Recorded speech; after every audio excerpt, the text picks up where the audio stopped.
Em todos os ciclos de cripto, existe uma grande tendência que muda o patamar do mercado para sempre. Em 2020 foi o mercado DeFi, em 2021 foi o mercado de NFTs. E sinceramente, em 2024, eu acredito que uma grande tendência está sendo formada exatamente nesse momento. Mas a maioria das pessoas não está percebendo essa tendência que está por trás de um dos grandes hypes do mercado de criptomoedas. Nesse vídeo, meu objetivo é muito simples. Eu quero te explicar exatamente que tendência é essa, qual que é a perspectiva de crescimento dela e como você pode se posicionar agora, em 2024, em uma das tendências que eu acredito que pode gerar maior assimetria e ter alguma da maior relevância dentro do mercado de cripto para os próximos anos. Então preste muita atenção nesse vídeo, porque a gente está prestes a ver uma mudança significativa dentro do mercado de criptomoedas agora. Para compreender essa oportunidade que eu estou observando no mercado, o primeiro passo é compreender uma tendência que está acontecendo no Bitcoin. Você já sabe que o Bitcoin é a principal criptomoeda do mercado, tendo 1,25 trilhões de dólares de valor de mercado. Isso é um fato e todo mundo já compreende isso. A grande questão é que até em 2023 não existe uma forma muito clara de você extrair mais valor do Bitcoin para além do que só sua estrutura. E isso mudou um pouquinho ali com uma proposta feita no final do ano de 2022, que foi implementada em 2023 pelo Chase Rodomar, que foi os Ordinals. Os Ordinals foi um padrão criado por esse desenvolvedor para conseguir diferenciar os satoshis, que é a menor unidade do Bitcoin. Então ele criou uma grande classificação que permitia que você conseguisse identificar um único satoshi entre os milhares que existem. E essa daqui foi uma sacada muito importante, porque permitiu que o Bitcoin tivesse a primeira forma de tokens não fungíveis e diferentes dentro do seu ecossistema, os Ordinals, que se tornaram uma febre muito significativa do ponto de vista de NFTs. Essa febre teve um crescimento muito expressivo, criou um padrão de token chamado BRC20 extremamente rudimentar e que gerou uma certa pressão dentro da rede, gerando inúmeros pontos de falhas e várias críticas dos bitcoins maximalistas, das pessoas que defendiam ali que a função original do Bitcoin seria única e exclusivamente reserva de valor.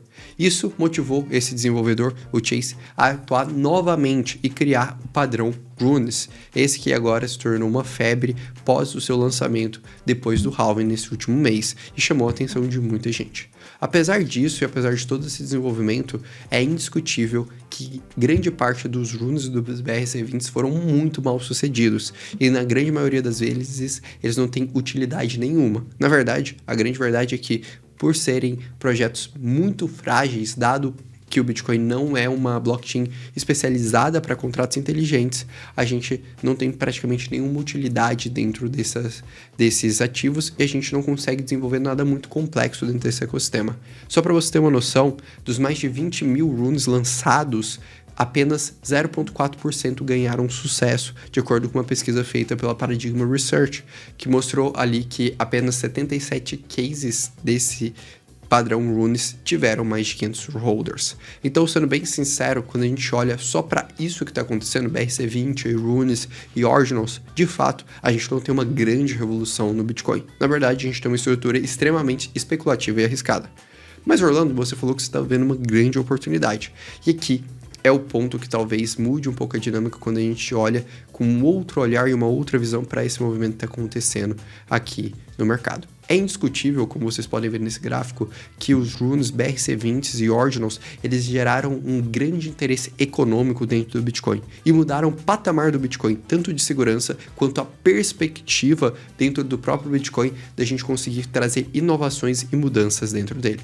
E isso está despertando o interesse de muitos investidores institucionais. Por quê? Porque quando a gente compara o Bitcoin a outros ecossistemas que possuem estruturas de contratos inteligentes minimamente desenvolvidas, a gente percebe que existe uma assimetria muito grande. Vou dar um exemplo para o ecossistema do Ethereum. Hoje o ecossistema do Ethereum tem aproximadamente 400 bilhões de dólares de valor. E quando a gente olha dentro do ecossistema do Ethereum, a gente tem mais de 100 bilhões de dólares em TVL, em aplicações financeiras estruturadas lá dentro. Isso dá cerca de 25% do valor da blockchain do Ethereum. Quando a gente compara com o Bitcoin, que é um ecossistema de mais de $1 trilhão, nós não temos nem 7 bilhões de dólares em aplicações, como mostrado nesse gráfico da Delphi Digital. O que isso significa? Isso significa que se a gente fosse fazer uma continha de padeiro, uma conta de matemática, e pensasse que o Bitcoin poderia ter um ecossistema com complexidade, com aplicações similar ao que aconteceu com o Ethereum, a gente poderia estar falando de um dos maiores segmentos do mercado de cripto. A gente literalmente estaria falando de uma oportunidade de mais de 200 bilhões de dólares, como mostrado nesse estudo realizado pela Spartan Capital. Então, qual que é a sacada aqui? A sacada aqui é entender que existe sim uma demanda e um interesse por uma criação de um grande ecossistema do Bitcoin. Inclusive, isso está convertendo até mesmo os Bitcoins mais maximalistas do mercado, como foi o caso do Michael Saylor, que indicou que ele estava interessado sim em desenvolver uma camada de privacidade dentro ali do ecossistema do Bitcoin. Isso fez a ascensão de inúmeras teses de L2 dentro do Bitcoin, como mostrado nessa pesquisa da DWF. Então a gente percebe que sim, existe um interesse tanto intelectual quanto financeiro dentro dessa dinâmica. E aqui está a grande sacada que eu queria passar para vocês. Para mim, uma das minhas visões para esse ciclo de 2024 e que também vai repercutir no ciclo de 2028. Eu acredito que nós estamos vivendo um momento de renascimento do Bitcoin, em que a gente vai ter mais aplicações estruturadas dentro desse ecossistema, porque existe uma demanda real pelo capital que está travado do Bitcoin em utilizar aplicações dentro do próprio Bitcoin. E essa estrutura já se mostrou financeiramente viável e interessante. E aí a gente entraria em algumas das principais críticas para que isso aconteça. Só antes de eu explicar algumas das principais críticas e também explicar como eu irei me posicionar para essa que eu considero dos pontos mais assimétricos desse ciclo, eu preciso fazer um convite para você. Se você quiser ficar atualizado todos os dias do mercado de cripto de forma 100% gratuita e ainda fazer parte de um grupo de WhatsApp exclusivo que eu mando áudios com análise completa sobre o mercado, você tem essa oportunidade agora. E detalhe, de forma 100% gratuita. Eu tenho o Crypto Today, que é o meu e-mail diário que eu deixo sempre para você se inscrever no comentário fixado desse vídeo. Então, se você sair agora desse vídeo, ir lá e clicar, você vai se inscrever, vai receber meu e-mail diário e também vai conseguir ter a oportunidade de fazer parte da nossa comunidade de WhatsApp, que eu mando atualizações de mercado. Isso não toma nem 20 segundos do seu tempo. E agora que você já fez isso, vamos entender, então, como a gente consegue se posicionar em relação a toda essa dinâmica e as principais críticas associadas a isso. Primeiro passo, deixa eu explicar as críticas. A grande questão aqui são duas coisas. Primeiro, o ecossistema extremamente especulativo em relação a BRC20, Runes e Ordinals de modo geral. E aqui eu quero deixar muito claro, não estou falando para investir em nenhum desses 3 projetos. Por quê? Porque para mim, realmente, a grande maioria dos projetos são extremamente especulativos, eles são muito frágeis tecnicamente falando, e o risco de você entrar agora e se ferrar é muito alto. Por quê? Porque pode acontecer algo muito parecido com o que aconteceu com o verão dos NFTs ou verão DeFi dentro do ecossistema do Ethereum, onde a maioria dos projetos, a maioria das coleções não foram para frente.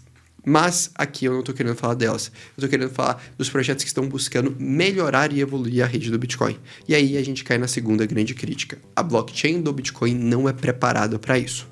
Isso é uma verdade, mas isso está prestes a mudar.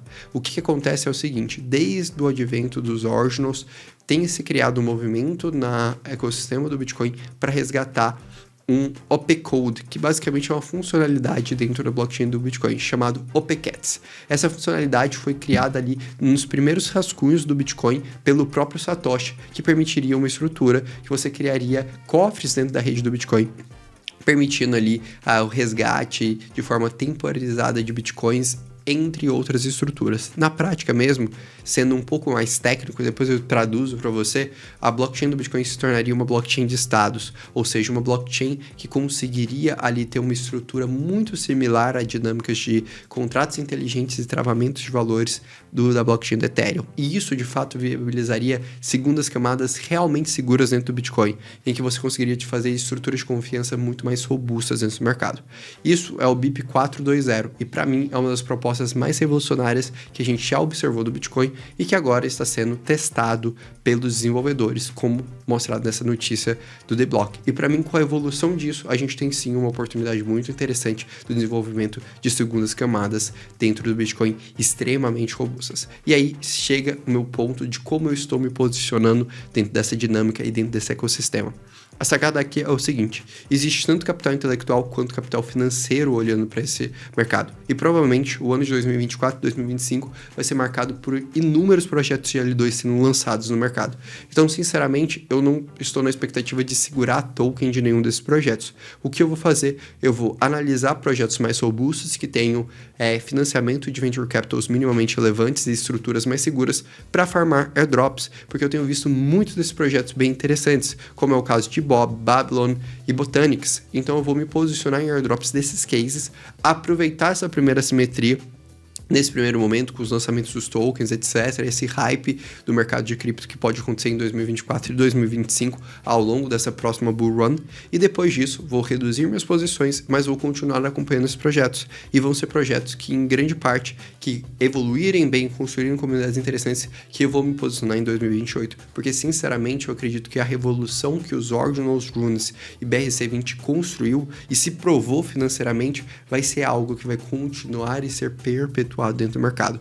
E essa daqui é a sacada que eu acho que pouca gente está entendendo, que a tecnologia é uma coisa que ela vai mudando ao longo do tempo e tudo que ela precisa para mudar e evoluir é capital financeiro e capital intelectual interessados. E isso existe hoje dentro do ecossistema do Bitcoin. A grande questão é saber se posicionar, não cair nos hypes e extrair o melhor resultado de tudo isso. E por isso que eu estou com esse posicionamento. Então eu espero que vocês tenham gostado do vídeo. Não esqueça de deixar o like, se inscrever aqui no canal e me conta aqui nos comentários. Você também acredita que a gente vai ter uma nova mudança da estrutura do Bitcoin ou que ele vai se permanecer da maneira que ele está? Deixa aqui nos comentários e estou deixando aqui um vídeo que eu fiz uma discussão mais ampla sobre esse tema e sobre um pouco do futuro do ciclo do mercado cripto para você entender. Um grande abraço e até logo.